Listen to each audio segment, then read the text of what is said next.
Hope you guys are doing well. Welcome back. So in this video I'm going to show you that how you can create a food menu or any kind of menu in Adobe Express app. So let's start. So first of all, what we have to do, we have to go to the Adobe Express app. So let's click on this, and after clicking on this, as you can see, it has the option for the search all templates. So we have to click on the search for all templates. So let's click on this, and now we need to write the food menu here. So I'm going to write the food menu, and then simply we have to hit the search button, and different type of food menus will be displayed here. Now we have to choose that which type of design you want to use. It's up to you.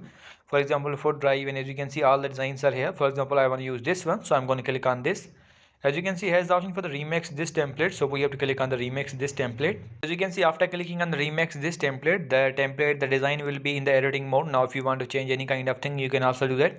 Like if you want to change the picture, if you want to change the menu, or whatever you want to use. For example, on the list, as you can see, if you want to double click on this, and you can edit the text. For example, I'm going to write the juices here, so let's write the juice, and now let's click on this. As you can see, the design will be changed, like the juices is here.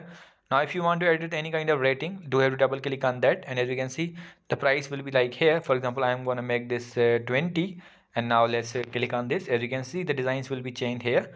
So in this way you can change each and everything. Like if you want to add any kind of other thing, or if you want to add the replace the image, you can also do it.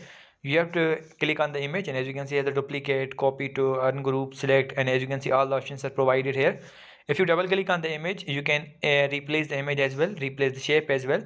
So in this way you can do that. So I hope you guys understand this video, that how you can create a food menu in the Adobe Express app. So see you guys in the next video.